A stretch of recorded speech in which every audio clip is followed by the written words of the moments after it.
Welcome to the On Your Mind podcast, where we believe mental illness can be temporary and transformative. Stay tuned for innovative, effective tools from experts in the field of mental health. Hosted by Timothy J. Hayes, psychologist. This podcast aims to change the narrative around mental illness. Move from a place of fear to a place of hope and solutions. Here on Your Mind. Dr. Jodie Skillicorn is board certified in Psychiatry and Neurology and a Diplomate of the American Board of Holistic Integrative Medicine. Dr. Skillicorn is the author of the book Healing Depression Without Medications, subtitled A Psychiatrist's Guide to Balancing Mind, Body, and Soul. So welcome, Dr. Skillicorn. Thank you for joining us again. Thanks for having me back. I know that today we've talked about trying to fill out a little bit more on several different topics that you use to help people when they come to you other than just meds. Topics like nutrition, exercise, toxins, and their impact on our mood and our mental health. So I appreciate your willingness to dive into this topic. Let's start with exercise. Sure. How do you use that in your practice? Well, I encourage everyone to exercise, but I think just saying that, that happens, right? Almost every physician, it's good to exercise, but I think having data to back it up and educating people on why it's so important, I think is really helpful. So for depression, right, there's decades now of research showing it works as well as any antidepressant. And there's even data showing that there's an amazing study as part of the SMILE studies, the lifestyle modification and mood studies. And they looked at antidepressants compared to exercise, compared to medication and exercise. And they found that at, it was 4 or 6 weeks that they were virtually identical. But after you looked at 10 months, suddenly 70% of the exercisers had gotten better or remitted versus 48% or 45% of the those on medicines. And most interesting, those on the combination of medicine and exercise actually did the worst, which I thought was really curious, but it really backs up the idea, I think, that right when we disempower people, because in that case, I think the medication is seen and felt as what's doing the work, and the exercise is just something you're supposed to do, versus empowering someone with exercise alone and recognizing they have their own power to heal. But I think the medication takes that away. And so that group actually did the worst. And when you looked at relapse rates, only 8% of those who in the exercise group relapsed over a 10-month period, versus about 38% of those. And both the other groups are roughly the same. It was in 30 to 40%. So it's powerful, and yet it's so often just either dismissed entirely or just kind of, yeah, you should exercise. It's helpful, which isn't all that motivating. Yeah, and it's not really accurate. It's not helpful. It's the most helpful thing you can do. Yes. I remember when I first got into the field way back 46 years ago, it was the thing to do when somebody got completely overwhelmed, burned out, depressed, anxious.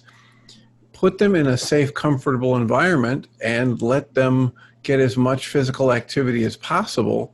There weren't all the antidepressants. There weren't all of the so-called new antipsychotics that so many people are put on.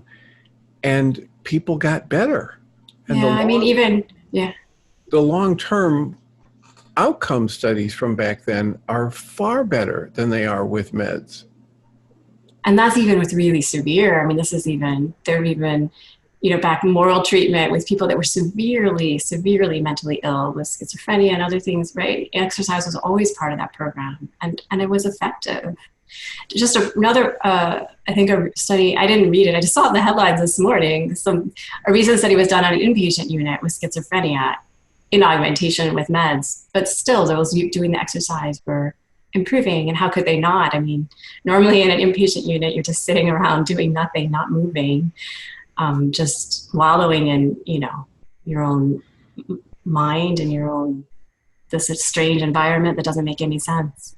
Well, and when you think about it, our bodies developed to live a much more active lifestyle, to be walking, yes, to be moving, to some degree to be lifting, far more throughout the day than what most of our, what we call modern lifestyle routines would afford us.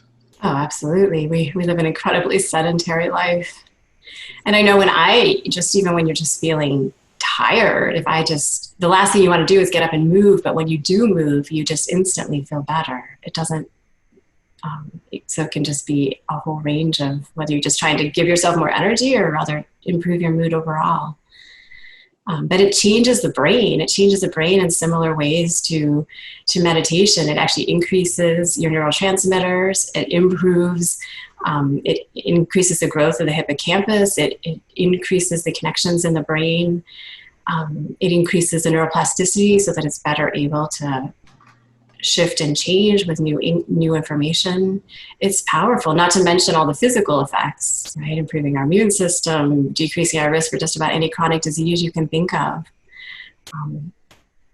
Yes.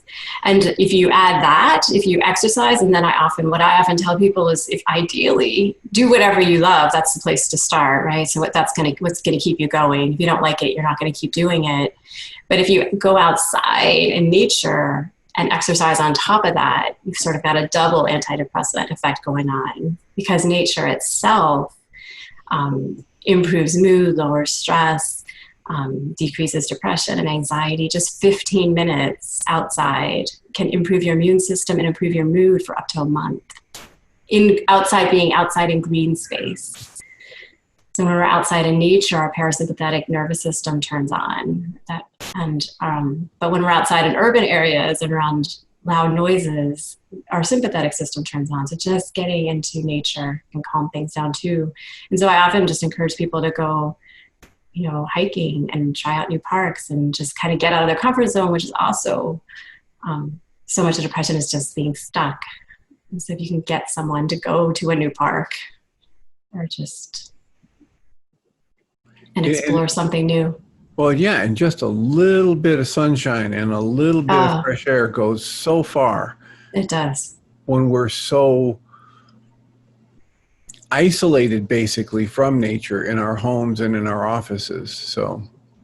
And if you can't get outside, there's even studies showing, just having a picture beside your computer of nature can actually decrease stress, or just having a plant they found can decrease stress by 50% just in the room with you when you're working.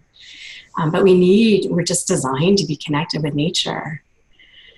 So not just the sounds, but the visuals, you can decrease stress just by looking at images of pine cones, just sort of the patterns or the patterns of trees. I'm looking out the window as I'm talking, the branching of trees and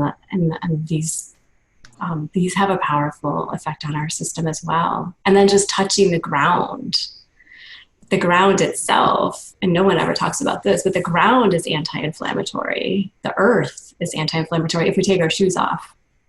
Otherwise, we're blocked from it. But the earth is like this huge magnetic ball of negative charge. And our bodies, when we have inflammation going on, we have all these free radicals, these positive charges, and so it neutralizes those. So we need those positive charges if we have an acute inflammation. So the positive charge, there's negative charges in the sort of pathogens that might be in our body, or the tissue if it's damaged. And so it can have a positive effect, but in the long run, inflammation starts to eat at our very own cells. And so just having contact with the earth acts to neutralize that whole process. And it's free. All you have to do is take your shoes off and walk outside. And then you get, like you said, the sun and the air and everything else with it.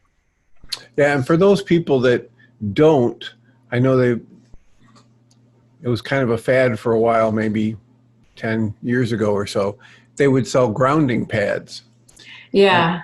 And for people who just they can't get out, or for whatever reason, they can't walk barefoot. And, but that knowledge of that grounding and the grounding of sleeping on the earth, walking on the earth. You know, some people say, if you can get up in the morning, if you have anywhere near green space, if you can get up in the morning and go just before sunrise and lay down in the dew grass, it's just an amazing healing benefit. Yeah, absolutely. As far as the grounding, I actually keep one underneath my computer, a grounding pad, because the computer really kind of throws off I get sort of spacey when I sit in front of a computer all day now when I work virtually. So I actually keep one right underneath my feet. Is that for just that reason? Where it's plugged into the wall and you have to make sure that the ground is correctly wired? And Yeah. Wonderful. Well, so exercise, I've actually had some people over the years who did not want to do medication for whatever reason.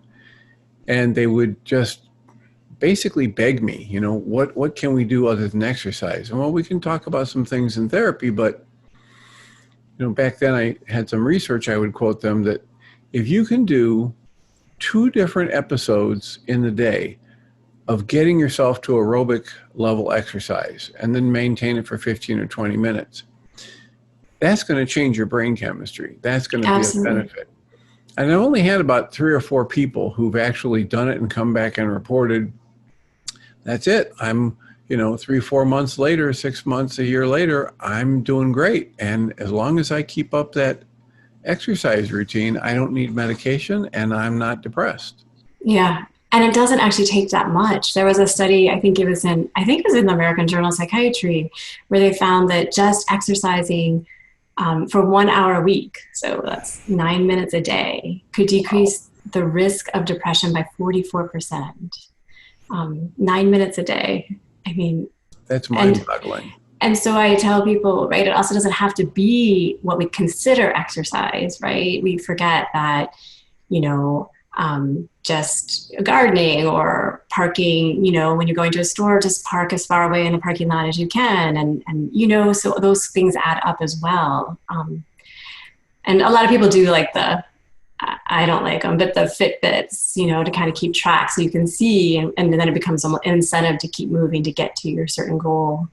But things like that can be helpful. What I like is I use Charity Miles. It's an app where it actually keeps track of your miles. And then some of that money gets donated to different charities, which is kind of a cool way to both help others and get miles in each week.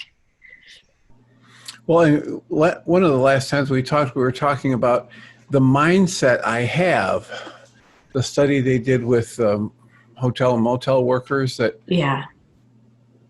they were convinced they didn't get any exercise. And when they helped them reframe, all they're doing all day long is exercise. The walking, the bending, the lifting, it was a game changer. Right, exactly. So part of it's just shifting perspective and realizing. And as you're saying, if some of the older studies said you really got to go out there and get to an aerobic level for 20 minutes twice a day, a lot of people would get overwhelmed by that and say, well, what I'm doing isn't good enough. If my mind is telling me what I'm doing isn't good enough, it's not good enough. So when we have someone like you say, hey, look, there's other studies that say if you can exercise just an hour every week, that's good enough. Now I put that different interpretation on it, I'm going to get better effects. Yeah, and that's very, very doable, right? I mean, we can all find 9 minutes. Because I think that's the other thing about exercise, or with anything, meditation, anything, is we get stuck in that all or nothing, right? If I don't do, I'm not going to spend an hour at the gym working full out, then I'm not exercising and it's not even worth starting. And so we just get stuck there. So encouraging people to do just a little bit more than they're already doing and give them the idea that within that, if they have the mindset that every little bit they do has huge benefits for their mood, that's a good plan. That's going to help people more than thinking you have to be a triathlete in order to fight your depression. Absolutely. Yeah. So starting with some exercise and then moving to what? How do you work with people regarding nutrition? Yeah, so same deal, right? You start where you're at. So for some people, I've seen people come in to my office and I had one woman, she was drinking 3 liters of Pepsi or Coke, I don't remember which one, a day. And so for her, the first step was just to reduce it to 2 liters. And then we reduced it to 1 liter. And then we tried to get it out of the house. And then I found out she was kind of hoarding it in the garage. So we got it out of the garage. And it's so it's just slowly starting where you're at. But the main idea, I try to keep it simple for most people, unless there's something specific. If there's more chronic illness going on, then there might be other things to look at for sure. But to start with simple, just to, as much as possible, eat real food, i.e. whole foods, not processed foods. So foods that are recognizable, vegetables, fruits, ideally grass-fed, organic meats, whole grains, nuts, the stuff that you find on the outside of a grocery store, not the inside, the stuff you can see and it's not inside a box. The stuff that has less than 5 ingredients, which is actually hard to find. Even if you look at a loaf of bread these days, whenever I go to the grocery store, I just start looking, and often the ingredients there's like 20 ingredients in a loaf of bread, just all these preservatives so they can stay on the shelf for forever. And so really to try to eliminate those kind of additives. And just stick to the basics as much as possible. And again, starting where you are, so making, if all your meals are takeout, then maybe you can cook 1 meal a week, or if all your meals are from boxes, maybe you can make a salad 1 day a week. And so just starting and moving slow so that's possible, otherwise it's so overwhelming. There was a survey that showed that people consider it easier to figure out taxes than it is to figure out what's healthy to eat. Because there's just so much mixed advice. Simple. The most simple thing I tell people is just start putting a little bit more of something grows in the ground or grows in a tree into your daily routine. Just a little bit more, because that's what you call the real food. If it grew in the ground, if it hangs from a tree, and of course, there's the whole thing about the emotional eating and this impulse. So many people use their food as a drug to not feel their emotions. Since we can't wave a magic wand and get rid of all those emotions, what I tell people is if they just eat a little bit more of that whole food stuff, whether it's a fruit or a vegetable or nuts and grains, whole grains, in every meal, there's a little less room. And if they can slow down their eating a little bit, there'll be less room for the other stuff. Yeah, absolutely. And it doesn't take much. There was just a study done. It was actually with adolescents, which I think is the hardest group to work with. Having 2 of my own, oh my gosh, I cannot. It's so hard. But even small shifts in their diet profoundly shifted their mood. I say the same thing. If you can, and just to have that stuff around versus having, so emotional eating kind of gets stopped if it's not in your house, right? Because it's just, even being home, when I'm working at home now, oh my God, the kitchen's right next to me. It's the room next door. So it's just so easy when you're walking by to just kind of graze. And just grab something almost out of boredom, out of stress, all of it. So I try to always keep, so there's veggies there and there's fruit there, and that's what I'm going to grab, or nuts there. But if there were, brownies and a bag of chips, that would be really easy to grab too. So just to not have it within reach is, I think, also a critical point to avoid kind of that emotional eating. And then again, tuning into back to mindfulness from, what we talked about before, but just really noticing that craving and just kind of instead just taking just a moment just to take a few breaths and notice what you're feeling and notice what it is you really want in that moment or what you really need. Well, and there are some really successful programs that help people with their eating, not a diet, but their eating. And they focus on this mindfulness piece you're talking about. So you're allowed to eat whatever you want as long as you plan it out the day before. And then there's only 2 rules for when you're eating. You don't eat unless you're hungry, and you stop as soon as you're satisfied.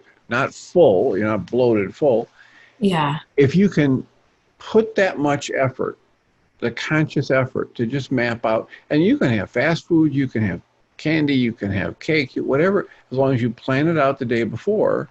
And then during the day when you go to eat, you maintain enough mindfulness to say, okay, I'm going to wait until I'm hungry before I eat. And then as I'm eating, I'm going to eat slowly enough that I can stop as soon as I'm satisfied. It's transformational. Yeah. The trick, though, I think for a lot of people is recognizing when they are hungry. And that's the first step. And when they are full, because it's tricky. And a lot of us have lost connection with that. Yeah. And when you start to introduce that as a concept, it helps break the cycle of, oh, wait, here's the clock. It's noon. It's time to eat. Right? Yeah. Because people are used to either eating on the clock when they get a break from work or when they've scheduled in the day, or just they're so busy that they're grabbing things between events or episodes of work, and they're not thinking about it. They're just throwing the substance in. I don't want to call it all food because most of it isn't food.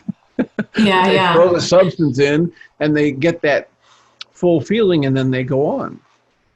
The one caveat I would say to that is again, this link between the mind and the gut and the microbiome. So a whole nother topic, but is when we eat sugary foods though, right, we sort of, that influences, we have all these microorganisms in our gut, and they're in constant bidirectional communication with the brain.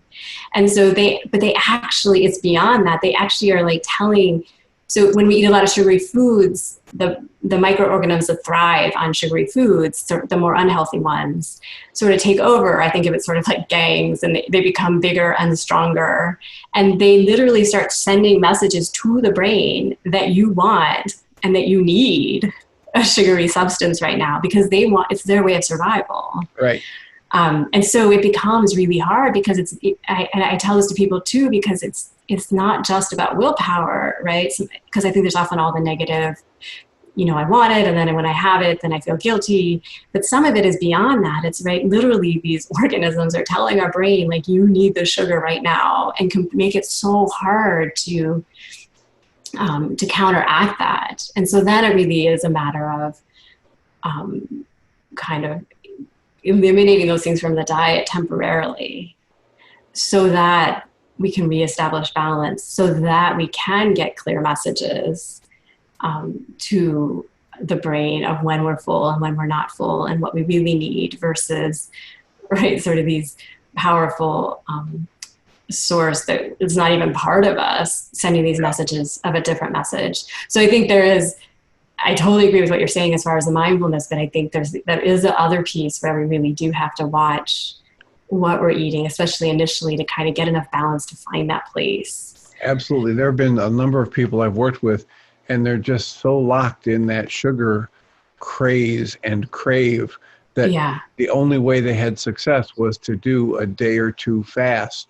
Yeah, exactly. From all of the carbs and all of the sugar, and then slowly reintroduce actual food, and then it helps break that cycle. But exactly, there's an actual physical urge to get some of that sugar in me. It is. It's incredibly powerful. Yeah. Well, think about the woman that you're talking about who would consume 3 liters of coffee. Right. I mean, her gut. Oh my gosh. Well, but just think about the quantity of sugar. Oh, I know. That her body has gotten accustomed to processing. Yeah. And so, there's all kinds of receptor sites and mechanisms in there saying, feed me, feed me, feed me, more sugar, sugar, sugar. Absolutely. Most of us know that when we eat, the donut or the cupcake or the fudgesicle, we don't stay satisfied for a long time. It's maybe an hour, and then the craving is up again. Oh, it just makes you, it creates a whole cycle of wanting more, wanting more, wanting more, wanting more. And then basically go into withdrawal. I mean, that's basically what's happening, no different than any other drug. And then you need to kind of feel that craving and feel that withdrawal space. Yeah, so fasting, and a good book or a good article or two on fasting is really helpful for a lot of people. Not that they're going to end up depriving themselves of food for any extended period of time, but to help break the cycle of all the unhealthy stuff going on. That can be useful to begin a new pattern. Yes, yeah. But the other thing I always tell my patients is, right, so if you continue to eat sort of the standard American diet with lots of processed fatty foods and lots of sugar, right, it doubles the risk of depression. So for those with a history of depression, it's really, it's really an important piece in the chain to shift.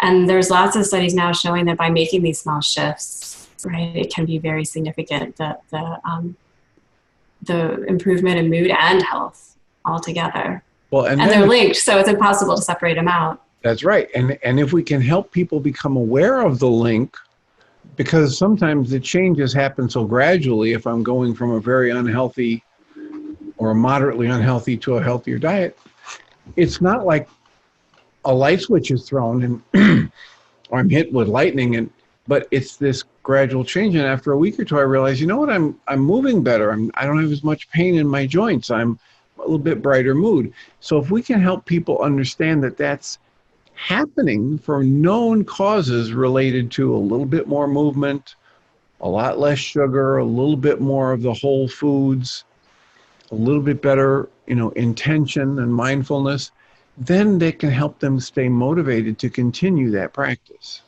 Yes, yeah. And then the one other piece, especially with a lot of people I see, and especially if there's chronic physical illness going on, is then you also have to look at, sensitivities to different kind of foods. So I can just use myself as an example. I had Graves' disease when I was in medical school. So my thyroid was way jacked up. I was so jacked up that when I had to wear a white coat, which I avoided at all costs, I would literally have to change clothes several times a day because I was sweating so much and everything was just so wrapped up. And so there was no conventional medicine really has nothing to offer for Graves other than a whole lots of toxic medications. So really what I learned, and I'll kind of keep it short, but basically, so first I had an allergy treatment basically done against my own body. And it solved the problem. It was basically a combination of acupressure and desensitization, so being exposed to the things that were triggering me. But in this process, I also learned that I was sensitive to gluten. And when I cut gluten out, over the next 2 years, I got off my thyroid medications and everything normalized. But for me, if I have it, and my whole body shifts. And just emotionally too, what I notice for myself is when I eat it now, I feel it's like almost rage. It just comes out of nowhere. Like I know if I've eaten something that I didn't know there was gluten in it, but I'll feel it come on. It's intense. And I've heard so many people tell me that same story. They might not have, actually there is a huge association with anger, and I haven't seen that in the literature, but lots of people feel that. But it's just this, it comes just, it's so strange because it just comes without any context. It comes up if it shifts the mood so rapidly. But other people have other ones, they're sensitive to dairy or sensitive to eggs or sensitive to these things. And this is not the same thing as being allergic, but it's causing this sort of mild inflammation, which disrupts the gut and disrupts the microbiome. And again, links back to mood and to how we feel. Right. And so these are really also important things to look at. So also mindfully noticing how you feel after you eat certain things, and not all of us, even if it's good for us, can eat it. So there's certain fruits that people are sensitive to, right? And so they may be good for you, but they may not be good for you as an individual, even though they're good for the public. So to also start to notice those specific patterns. Yeah, there are all kinds of them. You know, people talk about various foods that are linked to inflammation, the nightshades, and weren't you talking about tomatoes in one of our conversations? Somebody I was talking to recently loved their tomatoes, loved their tomato sauces, and they found out, you know what? When they eat it, their inflammation goes through the roof. Well, yeah. And so it's just one of those things they're very sensitive to. And the more they pay attention to that and decrease that, the less inflammation they have. Right. And I don't know anybody who can walk around in perhaps some Buddhist monk with 40 years of experience meditating, but I don't know anybody who can walk around and be in chronic pain and inflammation and stay in a good mood. No, I can't even stay in a good mood if I have a headache, right? I mean, until I take a few moments to at least acknowledge the pain and kind of breathe into it, and then it can start to settle. But the more you resist it, the bigger it gets. And without question, when it's there, yeah, you are not in a good mood. Yeah, it is all linked. Yeah, and so, you know, if we're helping people, do you give them something to read or to look at to start analyzing what food sensitivities they might have? I mean, you said with your Graves, you went through a kind of an allergy treatment for your body. In general, with people who come to you, when you're trying to help them explore food sensitivities, how do you go about that? Well, the ideal way is an elimination diet. So sort of first listening to the story and kind of starting to have them notice, like when they get symptoms or when their mood might shift, and starting to get kind of ideas. And then once I have those ideas, we start to eliminate just one at a time is how I do it. Just because a true elimination diet, you kind of eliminate a whole bunch of stuff all at once and slowly add them back in. But I find most of my patients, it's hard enough just to get them to eliminate one thing. So I kind of go that way. So if they were kind of telling me a story, and often it's the thing we crave the most. So if someone's telling me a story where they literally eat dairy, say, for every single meal, and they crave it all the time, then that's sort of the thing I'm suspecting the most. And so I'll just have them try to go for a few weeks, 2 to 3 weeks without any dairy, and just notice how they feel, and then add it back in and notice how they feel. And that's the only absolutely positive way to figure out what's going on. There are lots of tests you can take too, but you know, the accuracy of those are they're great, I think, at giving you an idea, especially if there's kind of random things you would never think of. I know I had one and things like ginger showed up and bananas, and I would never have.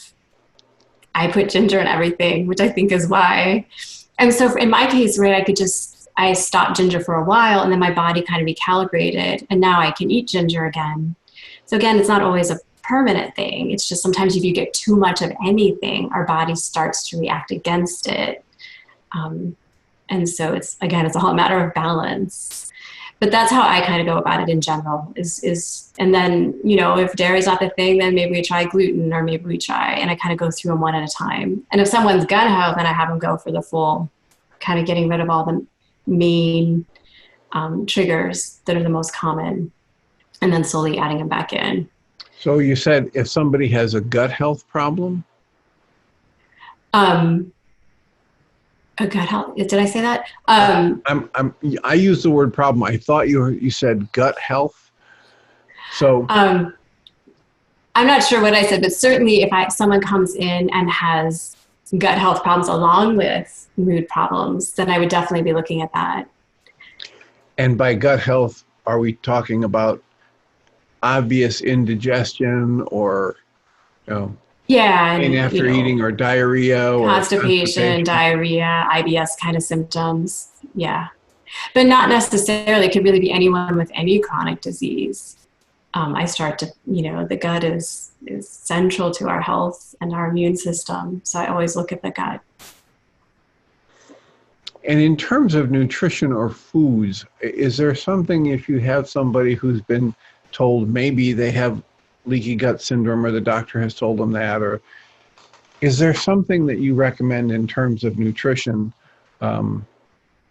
other than medications? So I've heard a lot about the benefits of eating fermented foods and the probiotics, although there's quite a debate about whether or not the probiotics you get in the stores can be useful since they have so few. You definitely need higher doses for sure. But I do use a lot of probiotics.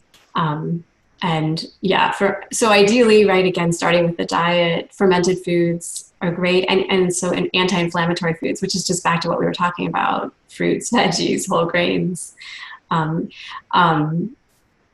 and avoiding sugar, fried foods, fatty foods, all of that. As far as supplements, though, I do use, it depends on the person, but one of my favorites is turmeric, curcumin, which is the active ingredient turmeric, which is a powerful anti-inflammatory. So I will often use that. And also turmeric has been shown, it's been compared actually to fluoxetine and shown to be just as effective for depression. So that's why that one's sort of my favorite, is it not only helps with depression and mood, but also healing the gut. So do you recommend that people take that in adding into their foods or in capsule form? What do you do? So either if someone's open to the taste and flavor, I just have them, dump it all over their food for lots of their meals. I do that myself. And then if not, then capsule form. So 1,000 milligrams a day is what the study showed for depression and is also shown for anti-inflammatory properties. So that's a really good one. There's tons of different supplements to help heal the gut, kind of combinations of stuff. One I like and use when my gut starts to get upset is Biocidin. It's just a bunch of natural herbs. It's a liquid and it just helps heal the gut. But basically sort of things like aloe and ginger and.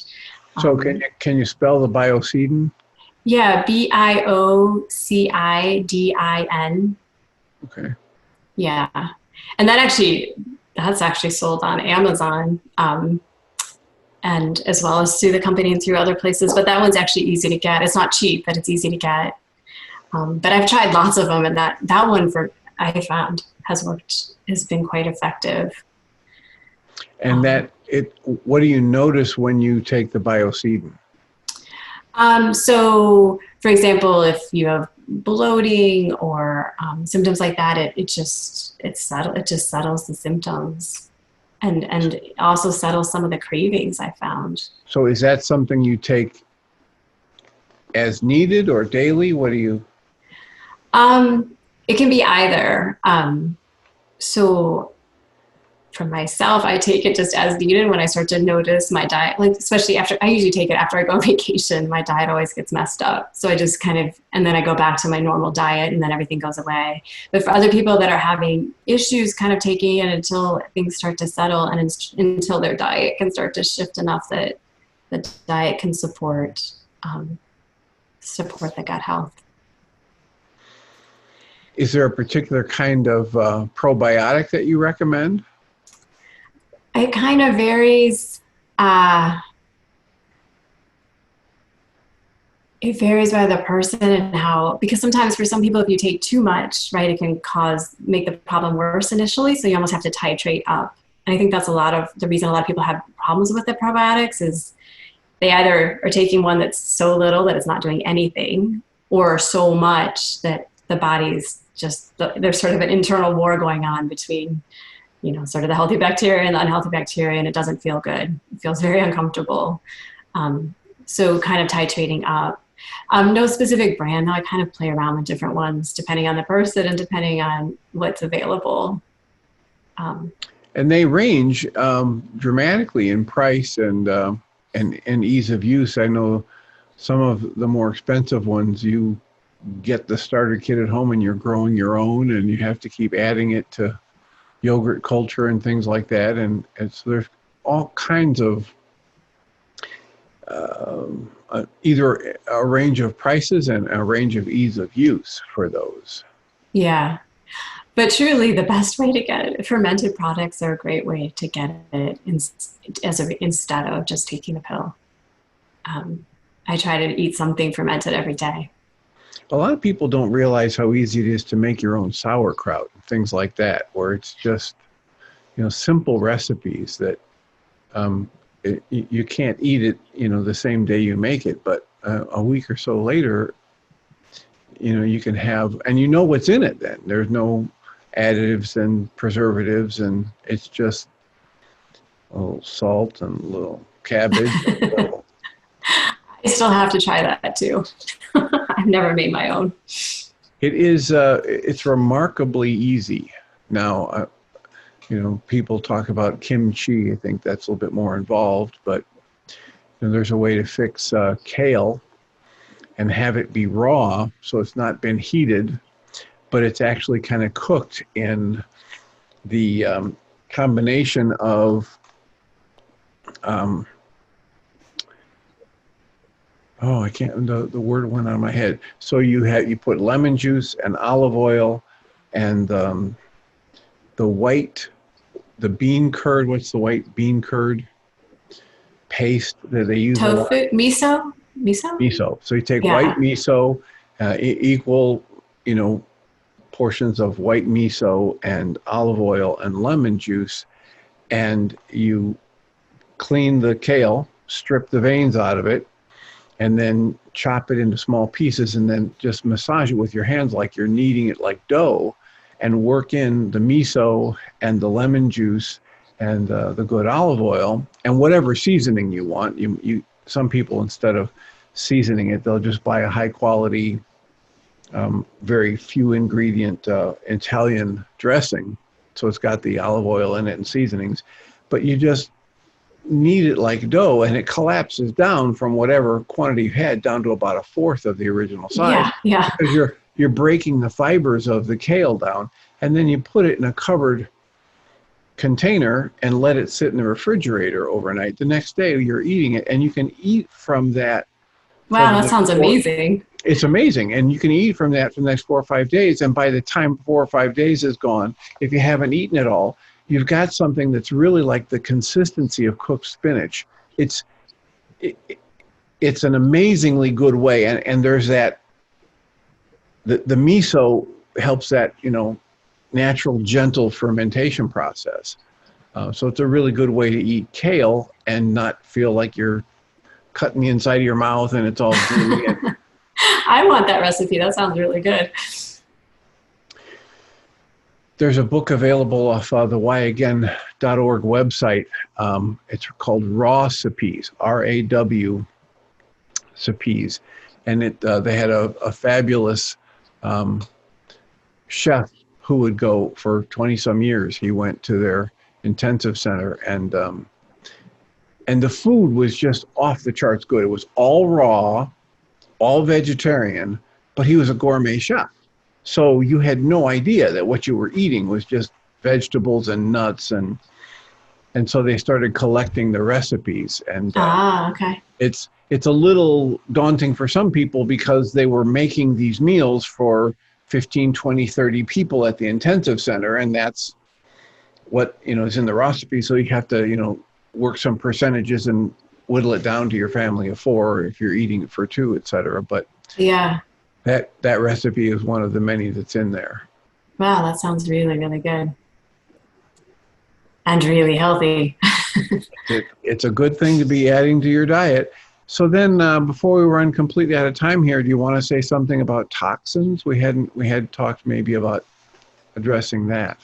Yeah, so toxins. So, we're surrounded by so many chemicals and toxins in our environment, in our air, and our water, and the products we put on our skin, and the products we use in our, to clean our houses, and so it can feel overwhelming, but I try to have people focus on what they can control, but just to become aware of what we are being exposed to that we really can control.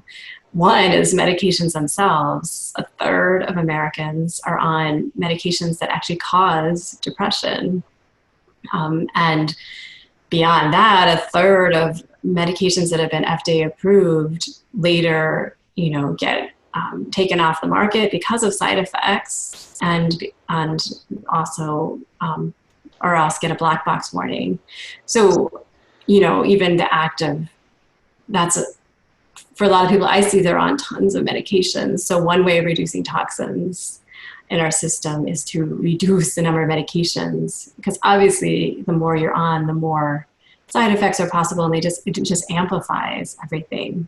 But also, so many of the common meds are the ones that are toxic. So, for example, statins is a huge one. Over half of Americans over 65 are handed statins, and often for no good reason other than, their cholesterol is just a little off, or my dad keeps getting, every time he goes, his physician wants to puts him on a statin because he has a family history of heart disease, but he himself does not have a history. And every time he goes, I instantly know he's been put on it because he cognitively just shifts. He does not function well. And I have seen that in so many people and so many patients. Just they come in complaining of cognitive problems, and often it's not a mood problem. It really is truly one of the medications they've been put on, especially if it's a new problem, and often just stopping it solves that problem. But statins themselves, especially for postmenopausal women, doubles the risk of diabetes, and doubles the risk of depression. So, to really be aware of how these medicines may be affecting mood, and that's often overlooked by physicians. They're trying to solve their blood pressure problem or trying to solve whatever it is, and there may be a good reason, but there may be other ways to do it. So, for example, with the statin, now we're back to diet and exercise, and there's other ways to manage, rather than just starting with a statin, especially without a history. Just to be clear, though, there are people where statins are useful. I'm not saying there aren't. And absolutely with someone with heart disease, and then that's an important factor. But for so many people, they're just put it on it. It's almost become protocol. Well, and so many people have been on it for so long, and they're still getting worse, and then they end up, if they're lucky, in a research project with somebody like Dean Ornish, and they're put on a radical diet of whole food, and all of it gets reversed. So it all gets reversed, exactly. And that's really where we should be starting, right? Is what can you do to prevent this, to drop it down before we go on to toxic medications? Yeah. In terms of medications, other ones, even the one I worry about the most right now is hand sanitizers and the tricycline. And I think of oh my God, people that I see are, they're still putting it on every box that comes in, every piece of mail that comes in their house, that it's an endocrine disruptor, and endocrine disruptors affect our mood. And when it gets broken down, it actually becomes carcinogenic. And so again, it has a place. I mean, I have a jar in my car, and when I don't have access, when I'm out and about these days, I use it because I never have until the pandemic, but now I do because it's just, for safety. But so hand washing works so much better. Right. But to be clear, what's the ingredient you were talking about in the hand sanitizer? Triclosan. Okay. And then there's other ones like it, but it's the actual part that's the antimicrobial part of the sanitizer. But even if you look at the CDC website, hand washing works with soap and water, works just as well. And you don't need the antibacterial soap, just soap, right, is enough. But I worry because it can change mood and affect mood, along with allergies, and cause autoimmune problems and all kinds of things. And then just being aware, so there's tons of meds like that are problematic, but also just, right, the stuff we put on our bodies that we assume are fine because it's just on our skin, but what's on our skin gets absorbed into our body. And these things, when they add up over time, we may be able to handle this, one item or, a few items, but, the average American female is putting like 20 different creams or whatnot on their face, and this is all being absorbed into our body. And at some point, this just has to have an effect, right? We can only handle so much toxins, and at some point, that's good. Our body just isn't going to be able to handle as well, and that's going to affect us physically and emotionally. So I think I think it's really important to be aware of those things. And some people are more sensitive than others, for sure. But just an awareness of these actions, or the one I hate the most is pesticides in the yard, right? And then you go out and you know, especially if you have kids and dogs or, right, and animals, and their skin is in contact with those chemicals. But majority of those, 90% of those they're not tested. We don't have a policy in this country where we test to make sure it's safe. It's only after the fact. Like if there's enough problems for enough people, then you can start to challenge it and try to get it off the market. But that can take decades and decades and decades. So one thing is, for all of these different toxins, minimize or avoid their use. Yes. Is there something about cleansing the system or drawing out toxins once they're in that you discuss with people? That's not something I don't know as much about that. I usually just focus on, again, diet itself, or, and then minimizing the use of the toxins. And minimizing versus drawing it out. And there are lots of people that do more of the detoxing, but that's not something I feel equipped to talk about.